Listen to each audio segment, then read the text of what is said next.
Good morning, everyone. Okay, you're all awake. Great.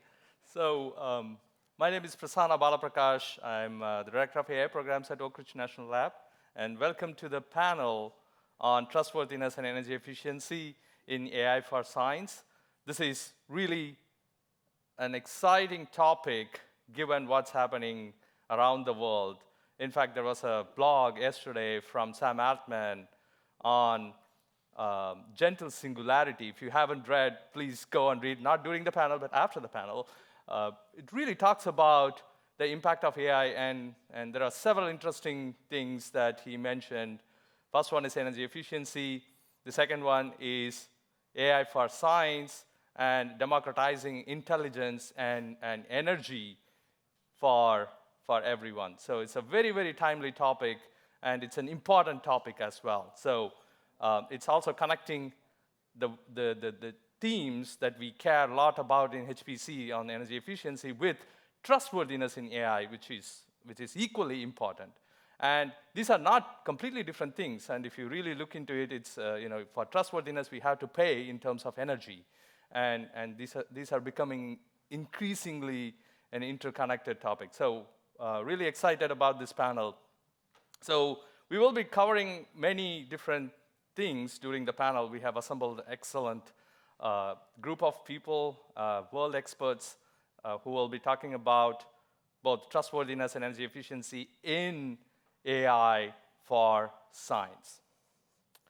The goals of the panel, first and foremost, what is trustworthy AI means in scientific context. Second, what are the emerging approaches to improve reliability and efficiency at the same time? We cannot ignore one for the other or trade off one for the other, how we can balance this.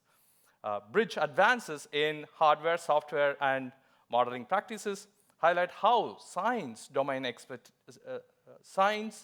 domain-specific constraints shape AI innovation, because there are a lot of different unique constraints when it comes for AI for science applications and how to take all these into account. The final thing is really inspire collaborative thinking across institutions, across disciplines, and that's one reason why we assemble people from different parts of the world, different continents of the world, to talk about these topics. Really, really excited to have our panelists here.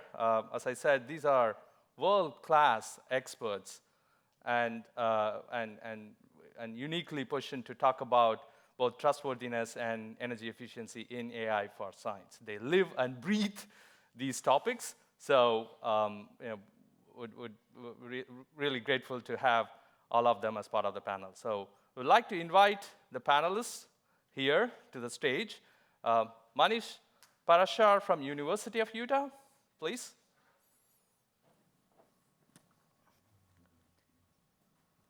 Pekka Manninen from CSC, Finland.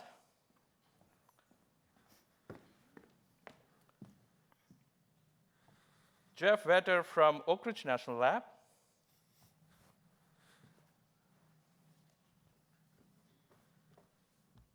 And finally, Chris Potter from NVIDIA. So we wanted to have this balance of academia, industry, national labs from US and Europe to talk about the various aspects of energy efficiency and trustworthiness in AI for science. So this is the overarching theme for the panelists, and they will be covering several aspects that are related to this particular question. What does trustworthiness and energy efficiency in AI for science mean in your domain? And what is the biggest barrier to achieving it today? Okay, so with that, I will first call Manish to talk about some of these stuffs. Absolutely. Okay. Thank you, Prasanna, for organizing such a timely and exciting panel. And thank you all for being here so early in the morning. I'm going to take an infrastructure perspective, right, starting at the bottom and see what trust and energy efficiency means from that perspective. And to just give you some context, I'm at the University of Utah where I direct the SCI, or the Scientific Computing and Imaging Institute. And one thing we've been doing as for the state is lead a large responsible AI initiative, which is really focused on how AI can be leveraged for addressing regional challenges such as air quality or water sustainability, mental health, right? So how can you leverage AI in a translational way to impact that? And achieving these goals really depends on being responsible with AI, which includes both energy efficiency and trust. So I've got a few slides, and I'm going to go through them very quickly because I have more than I should. But this is probably superfluous for this audience. But let me talk a little bit about the framing of our responsible AI initiative. It's really built on three big pillars. The first one is, of course, infrastructure, right? How do you enable the infrastructure for AI? And that goes from hardware, data, and the software tools, right? So what is and multidisciplinary collaborations to support research and development in AI. The second one is a regulatory framework for this, and we're working with the state's Office of AI Policy to see what is the right balance between innovation and regulation. And I can talk a lot more about that if needed, or if it's of interest. And then the third part is really training and community engagement, right? And I think that's probably the most important part, communicating to the population generally of the state around what is the challenges and benefits around AI and what they should be aware of.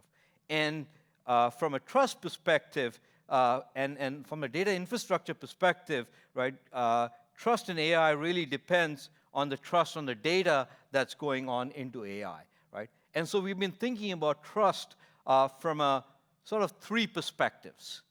And the first one is from the provenance of the data. Where is it coming from? How is it described? What is the quality of the metadata? The second piece is the governance. How is that data managed? What is the governance model for the data?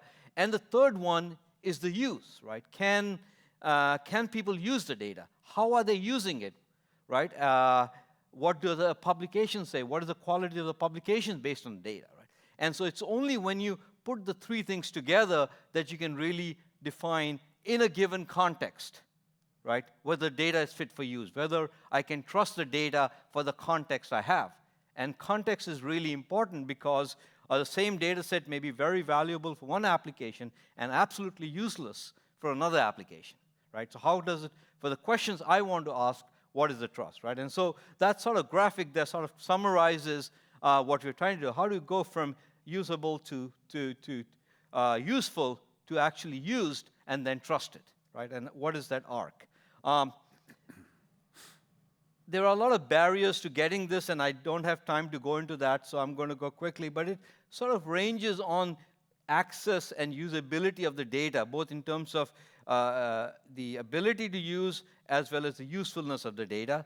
And there's infrastructure to do this in the US that's trying to address that, which is the National AI Research Resource, right? And one project out of this is the National Data Platform.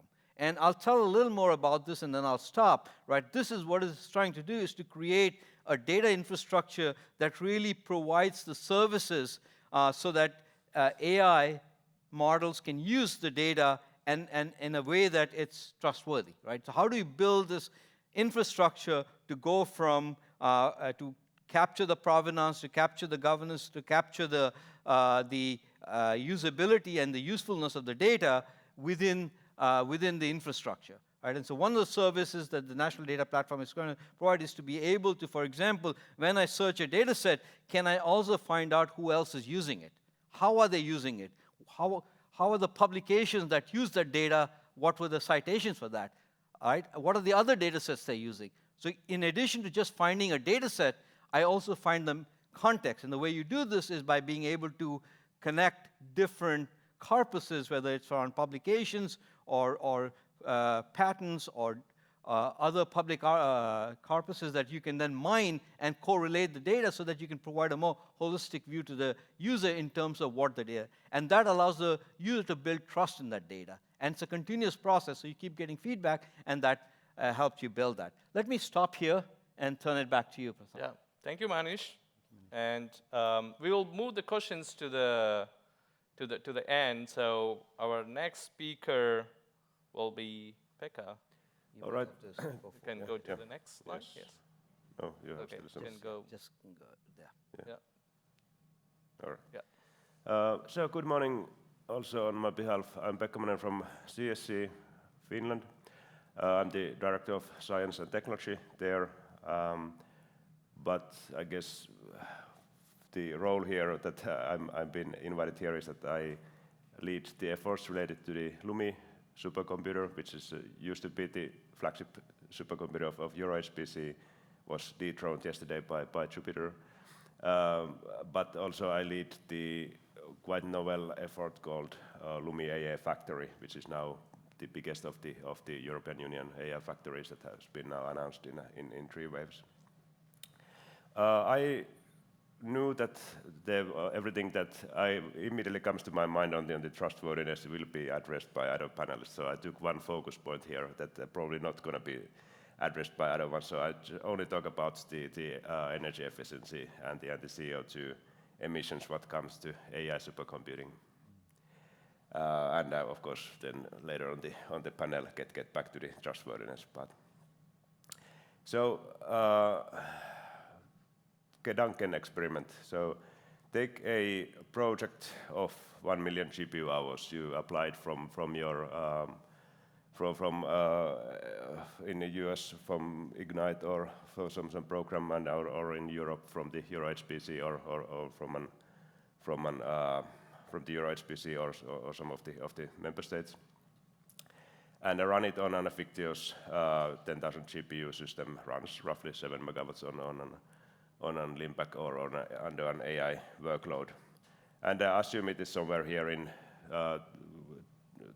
Northern Europe or like the central Northern Europe, 350 grams CO2 per kilowatt hour. So this is the same figure as in Germany and a bit lower than what US has. Scandinavian countries typically have like under 50 grams because of the abundance of the hydroelectric power, and some countries like Poland has even more, like 600 grams. So how much CO2 emissions the project? Well, I train some language model from scratch or train a set for AIforScience set a foundation model of something or run simulations. It doesn't really matter. So this is going to be causing, or you will be kind of responsible for 245 tons of CO2 carbon dioxide emissions. Is this a lot or not? And should I care? That's of course a question to everybody to answer. But if you compare it's probably more than you ever gonna cause by flying in your life. So it is, if transatlantic flight, this is somewhere between 1 and 2 tons of CO2 per seat, or if basically you can basically do whatever in your diet or mobility or whatever. So it's just like this anyway dominates the fact. So and of course the supercomputer would run even if I didn't run my project. But so then again, so does the airplane, so fly without me being. So it's just like how much this kind of personal choices one wants to do on the. Okay, so what can I do and what can we do for this? Unfortunately, the attention is this kind of tip of the iceberg. So we talk a lot on the smart operations and the user level choices and energy over scheduling and you name it. We've been doing this for 10 years in Europe for all kind of projects to tinker on this kind of a 1 or 2% of the efficiency. We can do on the data center level. We can optimize, go for warmer water cooling. We can do evap cooling for better power usage efficiency. Optimize it and take it from 1.1 to 1.0 3 or something like that if we do a lot. So we can get some savings there.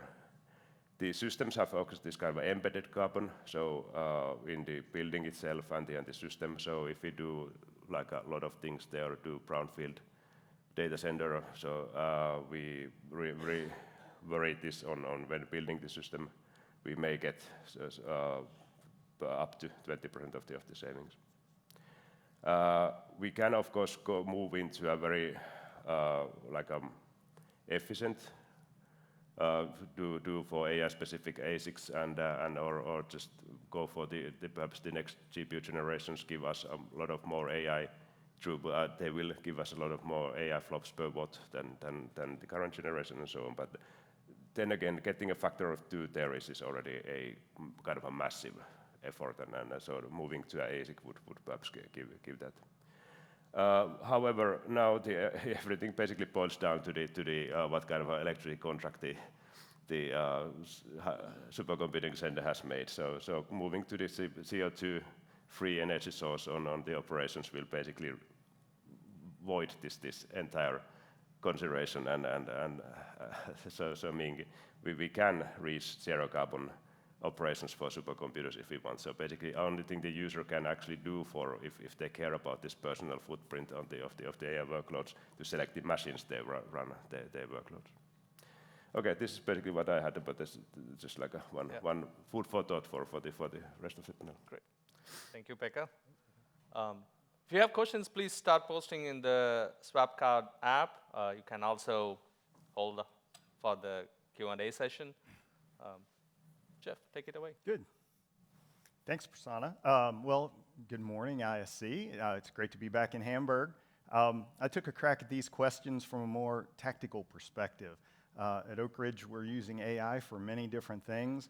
2 of those things are co-design and software development. Now, just to give you a background on this, in co-design, we really are taking a full stack view where we can look at algorithms, mapping them down to perhaps even new devices and new materials. And we think there's an opportunity for AI to play not only a optimization role in perhaps looking for a new material, but crossing that whole stack and understanding how to map new technologies to new algorithms. The second one is software development, and that's one that you're more familiar with. This is the one that you hear Microsoft and Amazon and many other people talking about. There are a lot of very impressive predictions about what we're going to be able to do with software development in terms of just new capabilities. I mean, after all, how many unit tests do you want to have to write? How many of you really do want to be CMake experts, right? These are things that we should be able to automate away from the process so that we can get new people in and ramp them up quickly and get on to meaningful work, right? And so on the co-design side, if you think about that context, the meaning there is really, we need some way to do transparent design trade-off reasoning. And that's where the trustworthiness comes from. Why did you make that decision? Verifiable performance predictions. We know LLMs aren't that good at math, and so your first question is, what kind of performance prediction should I trust out of an LLM? There's reproducible optimization paths, and these are things that, you have a temperature factor in all of these inferences, and so you need to understand why you got the sequence of instructions or code that you got.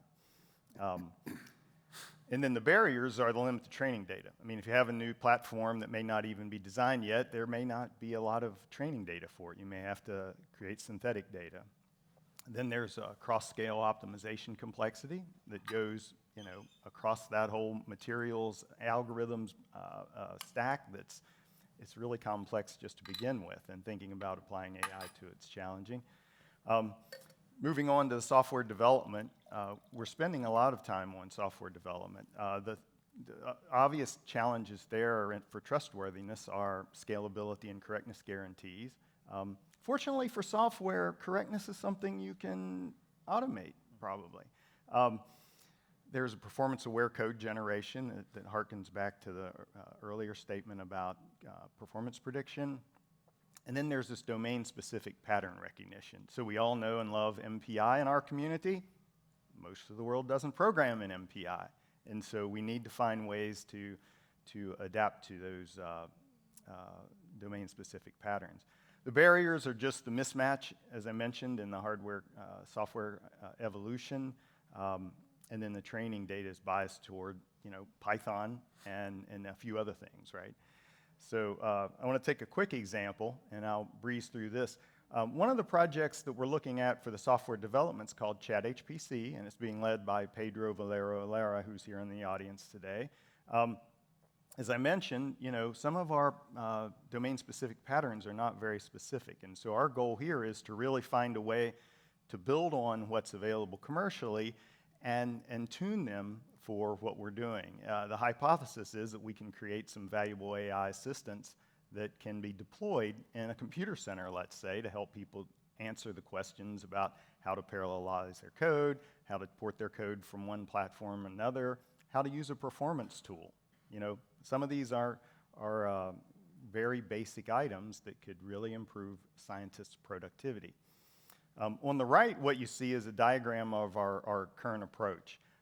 We're basically using a CodeLlama-based model for now, a foundation model for now, and then we're fine-tuning it for individual programming models that are of interest to us. We take those models, use them from an expert-in-a-loop perspective, so we're not doing this all completely automated. We don't have an expectation for it to be completely transparent at this point, but we give the users feedback, and then the user gives the system feedback about where the gaps are, and then we can even use that to refine the model more. These AI assistants can be merged. You see names of a few of them there. We have Cocos, Audios, Magma, Tau that we've built and have some data available in a paper that we recently published. As I mentioned, we've got the current implementation built on commonly available libraries like PyTorch and CodeLlama. The training data organization is not just source code. So we consume everything we can find. If there are tutorials that have been written in the past, if there's installation guides, all of that, we put all of that in our fine-tuning. The fine-tuning is on CodeLlama, so far our experience has been on a few, let's say, 20, 30 minutes of fine-tuning on a DGX workstation. And that's not anything close to what you need for the foundational models, right? And we were trying to do the things that you see here, automatic parallelization, translation from one paradigm to another. We have a Magma example, and just to give you some data down at the lower corner there, if you look at that table, what it's showing you is what we tried to do with that. We wanted to take Intel MKL, for example, and convert it to Magma. If you tried to do that with CodeLlama out of the box, it didn't know anything about Magma. If we did an initial fine-tune on CodeLlama, we got about 37%, and then if we did some refinement on the CodeLlama model, we got up to 93%. And that number, there's a lot of details that go into that I don't have time to get into right now. But 93% is pretty good. If I was charged with rewriting a code, and this is just a simple example, library example, I would give it a shot at 93%. And then you see ChatGPT also didn't know anything about Magma. And so the goal here is we would like to have a toolkit that lets you build a model for your own programming paradigm. So if you have a specific one that you use, you could take it and fine-tune it in a few days and deploy it at your computer center. And so with that, I'll end. All right. Thank you, Jeff. Thank you, Chris. Yep. Chris, please go ahead. Hi. Okay. Go to the next slide. Yeah, sure. Okay. There we go. Perfect. Here we go. Okay. So, hi. Good morning, everyone. Chris Porter. So, I wanted to just start with comments about, and we heard it a little bit from Manish, which is, I think, when we talk about trustworthiness, the use case is a crucially important matter to discuss because it means different things depending on what you're doing. trustworthiness for a surrogate model to do some kind of molecular modeling, maybe a molecular interatomic potential for identifying a new material, is probably means something very different than trustworthiness for an AI that's driving a self-driving car, right? It's very, very different. And so I think we can make some comments still, even at a very high level, about what science and trustworthiness, at least some necessary conditions. For instance, like we would need an AI to obey fundamental laws, conservation of energy, conservation of momentum, conservation of mass, et cetera. We could probably also say we want an AI in science to obey and adhere to anything that we can observe, whether that's an experiment or some other telescope, microscope, et cetera, to make sure that that it's simply not hallucinating any information that it's coming up with. But I think a fundamental barrier that we're still having when I talk to scientists is the transparency in AIs. I don't know how to trust this thing when it just spits out an answer, and I don't know why, and I can't backtrack into how it did its reasoning and understand and then maybe even verify each of those steps. So with that, I wanted to emphasize that NVIDIA's DNA really is in scientific computing since the days when I first got into HPC and we were gathering PlayStations together to run fluid dynamics simulations, right? All the way now to last year, both the Nobel Prizes for chemistry and physics were awarded for people that are doing work in science and in AI. It's amazing how far things have come. But the easy answers for getting more performance and getting higher levels of efficiency have already been played out, right? We know that Moore's law is ending. We know that Dennard scaling is ending. And so things have to go much farther than just focusing on chips. So we at NVIDIA have groups that are focused from, of course, on the chip, but all the way up to the data center. Jensen says all the time, the data center is the computer now. And even beyond that, we are working with utility providers to not only anticipate load and model load and be able to handle grid automation, but also to optimize so that we can start minimizing, as Pekka was discussing, the carbon intensity, the grams of CO2 equivalent per kilowatt hour. Super important. And then everything in between. So a little known fact about NVIDIA is that we actually have more software engineers than we do hardware engineers. And that's because the entry point into our platform and the optimization point for building AIs is at the software level. And then, of course, when we get to scale out, then networking becomes a focus, and we have all kinds of libraries there. And then cooling and power distribution, and then on further as we start getting larger and larger. So just to provide some data and a nice picture for the data.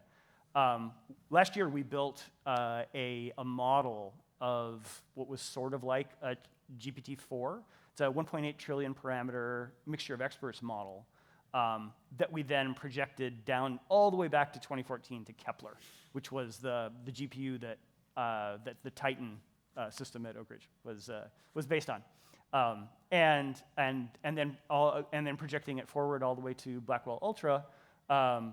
Which provided a view of 200,000 times more energy efficiency for inference. And just to put that's a huge number, right? To put that into context, this is fun. In 2014, the average car in the United States got 22.7 miles per gallon, which I believe is 10 liters per 100 kilometers, if I did the math right. And if cars got more efficient at the same rate as our GPUs, that would mean that a car today could theoretically drive the distance from the Earth to the Moon on 1 gallon of gas, or 4 liters. It's a staggering amount of efficiency improvement. So we're really, really pleased with that, and we're going to continue to invest because energy efficiency is a crucial measure of moving forward and moving our industry forward. Now, and as I said, but it takes more than just chips. And so just to focus on one other nice piece of data, so those of you who are familiar with MLPerf, the sort of the gold standard for benchmarking AI. This is MLPerf inference, and what we're focusing on here is the lifetime, essentially the lifetime of Hopper. It's a little bit out of synchronous from when MLPerf submissions happened, but if you take the first submission on Hopper in March 2024 for Llama 70B, Llama 2 70B, and then look at the final submission on Hopper in February of 2025, not changing any hardware other than we stayed within Hopper, so same compute architecture. The H100, H200 has a little bit more memory, a little bit more memory bandwidth, but exact same compute. The software made the Hopper 1.6x times faster over its lifespan. So unlike most things, this actually got more efficient and faster to do the same task. And these are the kinds of investments that we will absolutely continue on doing using, and all these cards you see here are all the libraries that we've already mentioned, cuBLAS, cuDNN, cuFFT, et cetera, all the CUDA libraries underneath that massive umbrella. And we look forward to seeing how this same story plays out for Blackwell and beyond. Okay. Great. Thank you, Chris. And again, a big thanks for all the panelists. Very diverse perspective, and I really appreciate your take on your interpretation of trustworthiness and energy efficiency. Although it may sound diverse, these are really the various facets of trustworthiness and energy efficiency, particularly in the context of AIforScience.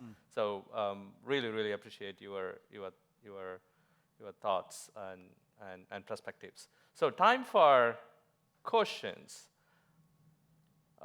We have one question here in the swap card app, so we can start with that. This is a question for Manish. Do you consider trustworthiness also encompasses reproducibility of the results obtained by scalable AI models? So it does, and what reproducibility means is also very context dependent, right? So I think a lot of this comes back in, do you have all the information that you need to reproduce your science, right? And then can you reproduce it, right? Can you do it? And so there has to be all the components. Do you have the provenance information about the data, the process, the code that goes in? And then from an experience perspective, was somebody able to reproduce it? And in a context, and it will depend on the application. And it's only when you combine the two, you can say, okay, I trust that this is reproducible, right? And so I think the key message is, yes, it does include, but I think it's important to look at it through the spectrum, and just having the code or the data is not enough to say that this is reproducible, right? It's the experience in the process that's also important, and how do you get that into your equation? Okay, great. Thanks, Manish. Questions? Yeah, go ahead. Yeah, thank you very much, Andreas Korzech from the German Environmental Agency. I really like the numbers you showed, how much more efficient the NVIDIA GPUs got over time and how much more everything improved. And it's basically the same direction as your colleague from AMD yesterday, I think Mark, put it. And I'd like to ask you the same question I asked yesterday and didn't really get an answer on. How much more do you spend on designing and production about these times? So according to a rough estimate we did at the Environmental Agency, there is a lot of CO2 bound actually only in production of these hardware components, like in the H100 and the whole system. So how did that increase over time? Oh, it's an interesting question. Unfortunately, I'm not going to do much better than Mark did. I don't know the answer to your question.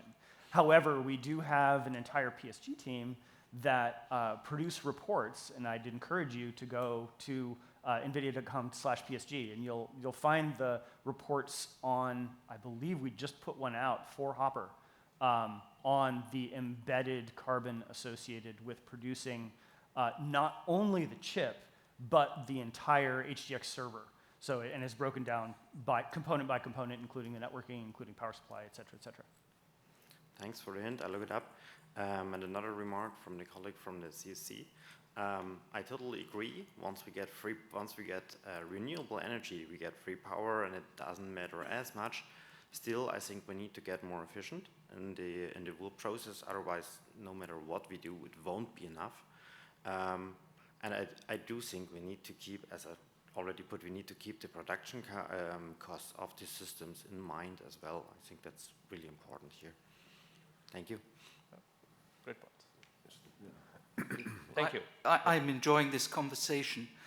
It's interesting how you can portray efficiency in terms of inference mode. But what's not being discussed here, obviously, is the other part of that, and that's training. And why we need to reopen nuclear power stations on Long Mile Island and construct others with gay abandon to plan for orders of magnitude beyond the exascale, which was originally described as almost impossible to achieve. With 20 megawatts, say, at Frontier, that's 6 orders of magnitude more energy than my brain takes to do a calculation. And the problem is that the so-called frontier models that next to no one can access except the larger tech companies, which of course need to use NVIDIA GPUs to even contemplate doing this work, generate performance in terms of predictions and accuracy, which are pitifully small in terms of improvements over what you can get with existing models.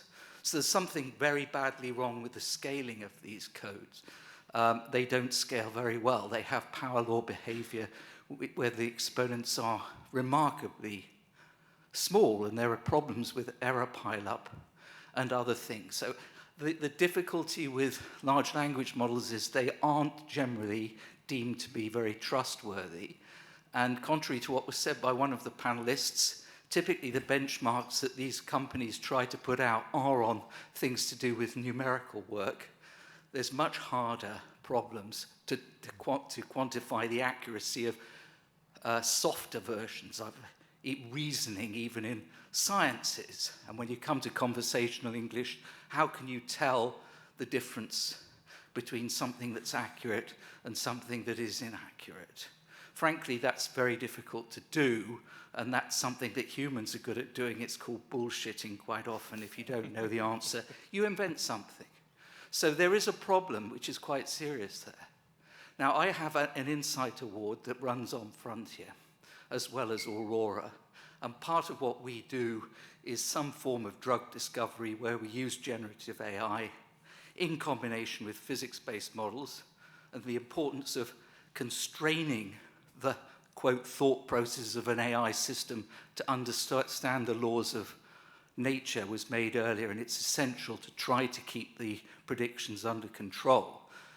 But one of the things I'm concerned about is uncertainty quantification, and in the physics-based aspects of that very complicated workflow, we know how to control the uncertainty, let's say, of some physics-based calculations of free energies. What we don't know how to constrain is the uncertainty of the predictions of the AI system. And the reason for that is conventional uncertainty quantification requires you to control uncertainty in the parameters and in the random seeds that are present in your code. Both contribute to the uncertainty. Really, there's very little that can be or has been done to address those technical questions for AI codes. And the reason is very clear.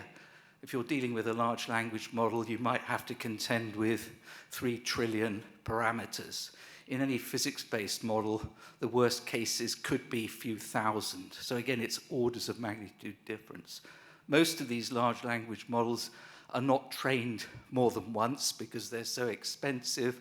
They have random seeds in them, and guess what? If I trained them again, I'd get a different performance out of it. That's one of the side projects I have running on Frontier to nail down the uncertainty in the generative AI code that tries to create new molecules. No answers are presently available for that. It's a study that does itself require a very large supercomputer. So I put it to you that we have lots of open questions that haven't been nailed down here, and that's one of the reasons why people who do science, as I do, are very concerned about assuming these things work without evidence. Okay. There are multiple There are a aspects lot to of this questions. question. You can unpack that, Yeah. right? Yeah. Clearly, the answer. If I had to go in the reverse order, so clearly, uncertainty quantification is an important factor when it comes for AI for science. Also, there is an energy efficiency aspect to it, right? So, can you run thousands of ensembles to get uncertainty, and that is something that we have to pay a price in terms of energy efficiency, and energy, that also means, CO2 emissions and other things. So it's all sort of interconnected. So that's first part. Who want to take that? Uncertainty, Well, trustworthiness in AI for science. I mean, it's not just AI. Uncertainty quantification is a difficult challenge in normal physics-based computational science, right? I mean, there are methods to deal with it, but it's not. It's a non-trivial problem. The problem with AI, though, is that you've got orders of magnitude more of these parameters, trillions of them. If you use lower, what do you want to say, precision floating point numbers than 64-bit, 32-bit only has 4 billion numbers available, and you're talking about a system with trillions of parameters in it, so there's a slight mismatch. Sure. But the problem is also this, that the parameters themselves are just connection weights, which don't have any physical meaning in the problem. They're just there to correlate between input and output. In a physics-based uncertainty quantification, you may have a lot of parameters, but you know exactly what their role in the system is. Right. And that's another big open problem with AI models. Right. Thank you. And the second point, if I understand correctly, it's about incorporating physics, right? So in the physics models, again, going back to this point, LLMs, black box, yes, we can train from large amount of textual data, but when it comes for AI for science, it's multimodal. We know a lot of physics, so we don't have to throw data at it, and we can be more clever in terms of incorporating physics, and that also addresses the model size question, interpretability question, and energy efficiency aspects. So takes on that pickup. What are you doing on that front when it comes for AI for science applications, training, and your perspectives on that? No, I was not personally doing anything on that front, but just I think I really sort of like agree much on the concerns here and the importance of the UQ and developing methods for it. I think we can first start to get the surrogate models right, so that in addition that they predict something, the kind of like a standard part of that model would be to give how sort of like how certain they are about the answer. So they would at the same time as we calculate some say molecular properties, we would the model would do the UQ and it's sort of like it should be part of the kind of like a working AIforScience models that we have. The model sort of estimating its own accuracy and inaccuracy as we go. And this is something that we probably would like to or needs to develop benchmarks in the community that really sort of like we for generalizability of the models, how well they work outside of the training data, and especially how we get the model the model itself to estimate its uncertainty and its trustworthiness in a sense, in order to move towards the trustworthy AIforScience. Others, do you want to? Covered it well. So I will mention two things. One, so there are some benchmarks available today. For instance, GPQA is one of them that provides the ability to benchmark a model against, and I believe it's biology, chemistry, and physics, and in a verbal form. And it's there are actually levels. There's a score that I believe it's 67 that will give you high school level, and then you can do you could even get all the way to PhD level with somebody who has access to Google, and so there are benchmarks that attempt to be able to take take a model and then query its scientific ability to respond to questions. Now, of course, most of those are being evaluated by discriminators, which are other LLMs, which may still have errors in them, right? So I'm not saying it's a perfect system, but these things are being attempted. So. Okay. Great. Thank you. Other questions? I have a set of provocative questions. So maybe I will start with you, Pekka. So, last year, if I remember correctly, small modular reactors were not even part of the conversation, right? Someone mentioned exascale, right? So during exascale design process, the joke was, if we are not clever enough, then we need a nuclear reactor to power up exascale machines. And then that's why, the vendors, research community, they all got together and said, like, okay, let's solve this efficiency problem. They came together, amazing, that's an amazing feat, right? But now, from the keynote yesterday, like small modular reactors are inherently part of the conversation, HPC conversation. So what are your perspectives on that, especially when it comes for carbon dioxide emission, right? Probably, there is a midpoint between this, right? So we have to be efficient, and there is no second question, right? So we have to improve the hardware, we have to improve the software, we have to keep waiting along those lines. But there is also this new perspective, like, okay, let's power up the data centers with small modular reactors. Right? So, Dave, your take on all these things. So I think we should ask ourselves as a society, and you Makada, a question: where does this make any sense? So is it really is what we get out of the generative AI, so is that word of I mean XAI, for instance, powers the Colossus with just like a basically gas turbine, so this is like almost as dirty electricity as you can get. So is that sort of like is this all worth of diluting everything we did for the climate? So everybody just like forgot about climate change. So it's just like a vanished from the table. So we don't talk about it like we did 5 years ago. But it didn't go anywhere. It's still happening. So it wasn't cancelled. So it's as a society we should ask ourselves a question: can we afford this? Is it worth it?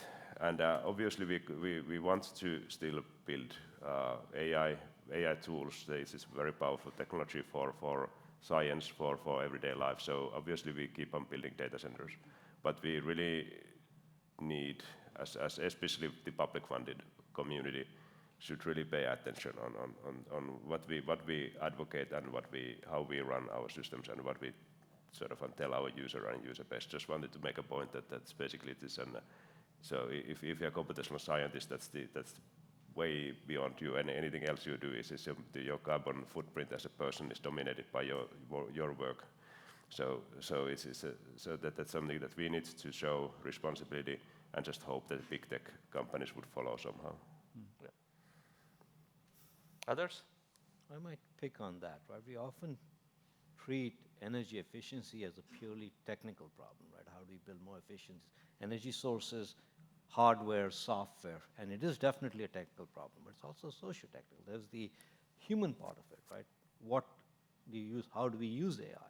Where do we use AI? When do we use AI, right? And that has to be part of the equation, right? So you have to bring all the pieces in, the technical piece, the regulatory piece, right, carrots and sticks, and the user awareness piece around the implications of this technology, right? And it's only then we can address it holistically. So I just want to second what you just said, Pekka. Yeah, I agree with you about it being a two-prong. It's a supply and demand problem. At Oak Ridge, we are building SMRs, right? They are under construction, right? And so they will be available. I think first light for one of them is 2028, but it really won't be producing power until about 2030. The other side of it is that in the US, where you look at some of the data center constellations, if you will. One of them is outside of Washington, D.C. It's called Data Center Alley. It's in Reston, Virginia. And so the communities there have started rejecting permits to build more because they basically are against their grid power limit. Yeah. The community is like, just at the point of doing brownouts to keep things powered up. And so there is a lot of pushback there, but I think this idea that just energy efficiency itself is going to solve the problem, and nuclear is green, and we have Colossus. Yeah. Oh, that's the third point. Colossus is in Tennessee. The biggest supercomputer is not at Oak Ridge. It's in Memphis, right? And so 200,000 going to 1 million GPUs, apparently, as Musk says, right? So, right now they're using these portable jet turbines on a semi-truck and things like that. I mean, it's really pretty interesting from an engineering perspective. But nuclear would really help solve that problem of CO2 emissions. I mean, it's amazing what the power density is for nuclear when you look at the other resources. Do you want us to continue on this? Is it okay if we continue for one more comment on this? Yeah, please do. So obviously we can also take a stance that if we do this sort of like a data center craze right, so it also helps on the kind of like a building much, we can do it also right. So we can build a lot of more clean power, which also helps us to kind of decarbonize the whole society. We can it will help in the decarbonizing the mobility and just the way of life. So in a way it can drive also change that at the end of the day reduces the globe CO2 emissions. But it's really sort of like it cannot be, because there's everything is in such a hurry, and building new power capacity is just slow. So we cannot keep up on even building grid lines. What is the demand? So ending up on basically running them on an aggregator. So those data centers. But if we sort of somehow manage this change and transition, so it also can lead into also a good outcome at the end of the day. So another comment is it's easy to talk about impacts when we can quantify them, right? And quantifying, kilowatt hours or gigawatt hours is easily quantifiable. Doing the similar to the calculation that Pekka did, using carbon intensity to come up with carbon impact. It's easy to at least notionally measure and then talk about, and that's clearly a negative thing for the planet. A harder thing to measure is the positive impact. And so do we measure lives saved? Do we measure it for AIs that are used for in the global pandemic, for instance? The AI absolutely participated in development of the COVID vaccines around the world.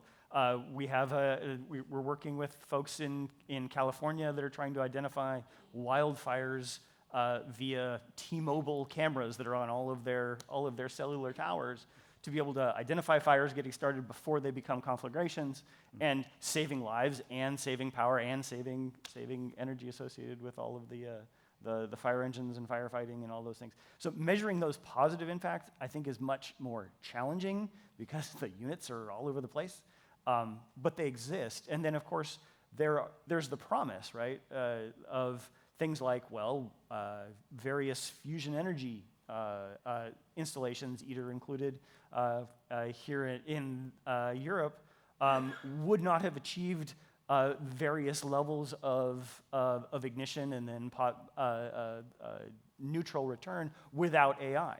And if we can get to fusion energy, maybe all of this whole discussion is moot. So, yeah.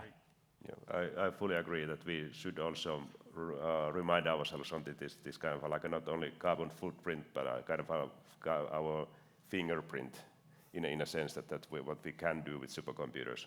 So they are not just a burden for the society. They are something that will basically change.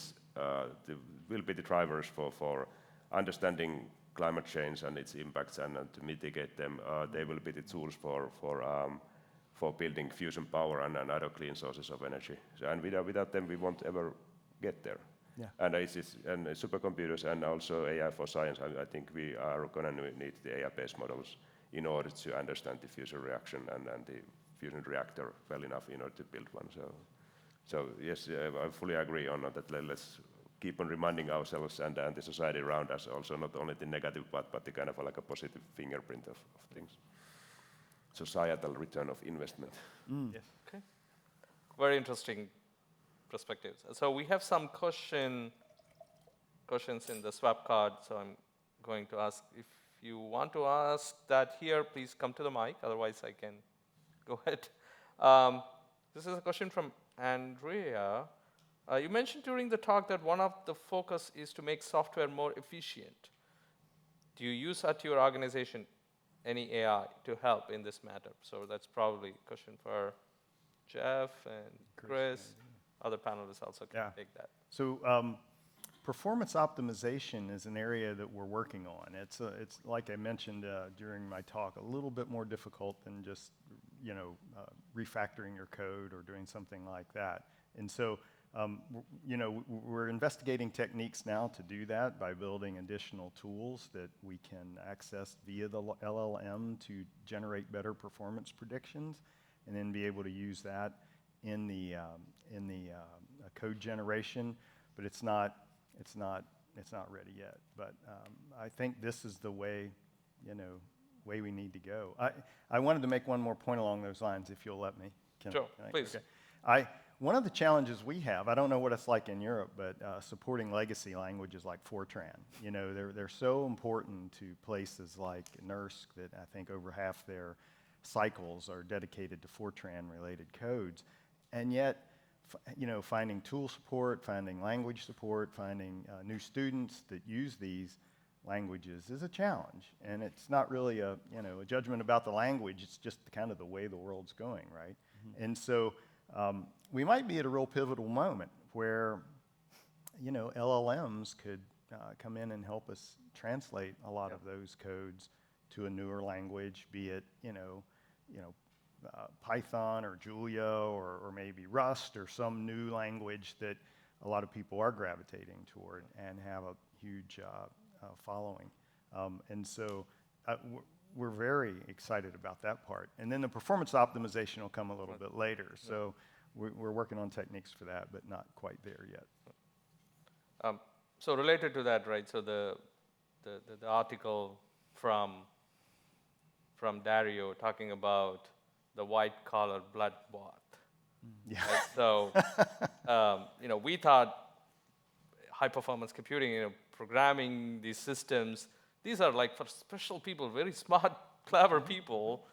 And what you are telling now is, hey, we can all automate, right? So it looks like, you are in line with what he was saying. And have you heard the CEO of Microsoft and the CEO of Google and other people talk about this? They're very clear. They see a reduction in the number of software engineers and other people that they're going to need for their current tasks. They might generate new types of jobs and new tasks that those people can.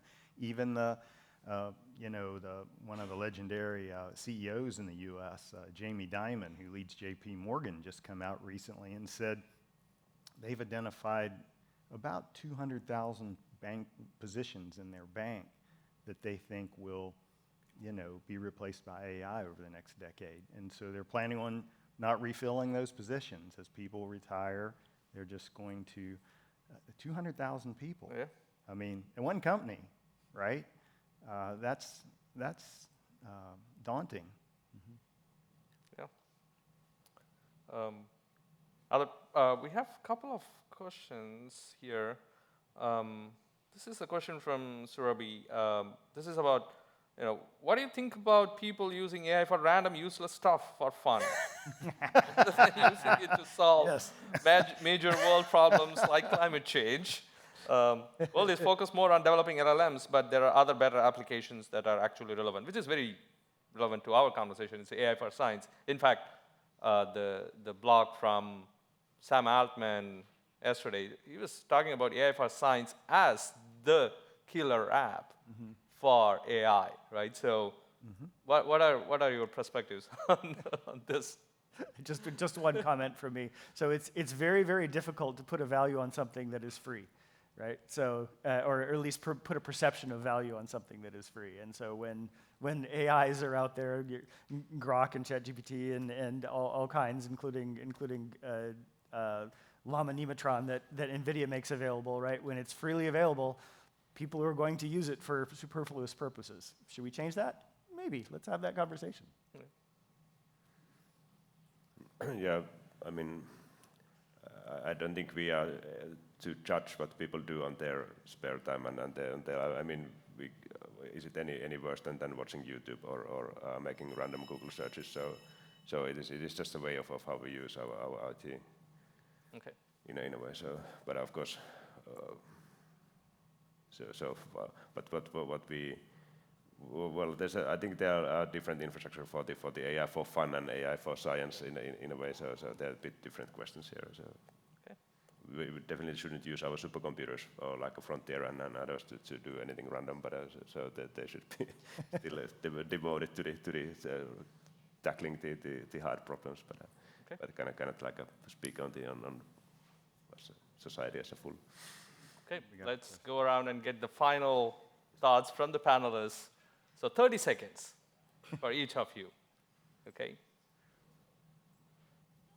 5 years from now, what is the major disruption that you see in the context of AI for science? So 30 seconds, each one of you. Yeah. Go ahead. Who starts? Manish. This will be recorded, so we will go back and review after 5 years. Okay, 5 years, you said. Be bold. That's fine. 5 years. 5 years. I think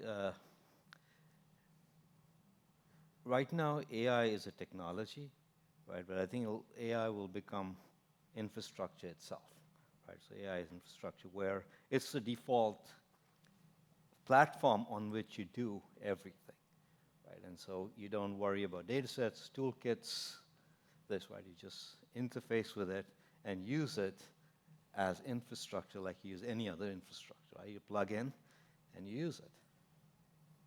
So the trustworthiness issue will be solved. Yeah. Wow. And the energy efficiency issue will be solved. Absolutely. Awesome. Excellent. Okay. I perhaps not the main thing, but I just want to make one point that in 5 years from now, I think in the science and scientific computing community, we are in the situation that we don't cherish our legacy codes anymore, but we build a new software with the productivity tools every time there's a new modeling problem at hand. So we just the software evolution will be faster, and so we just start to approach software differently, and we can then optimize to the new architectures always, and just target new architectures, rewrite things much more easily. So that would be one kind of a impact in 5 years that I see happening on the science community. Yeah, I'm going to take his eye. Yeah, that was certainly one of the things that I think we'll see is maybe perhaps not a reduction in head counts to labs, because we're not that big as some of the other places, but the good news is it'll create new opportunities, maybe new areas that we've been wanting to pursue, or new topics that science hasn't been able to support because there just hasn't been enough resources. We'll be able to look at some of those since we free up energy. I think 5 years from now, autonomous AI agents for science will become a real thing. I think scientific instruments will become robots themselves, perhaps even self-drive. And so the amount of scientific data that we're going to generate will explode because the instruments themselves will find new phenomenon and then drive towards that new phenomenon and take data associated with new phenomena that we've never seen before. I think it's going to be amazingly exciting, and then we'll be drowning in even more data to then use to build new AIs and build new understanding of the universe around us. Great, fantastic. Thank you so much. So this is a fantastic panel. Really appreciate your perspectives, and thank you all for the participation. And now a round of applause for the panelists and for the participants as well. Thank you all.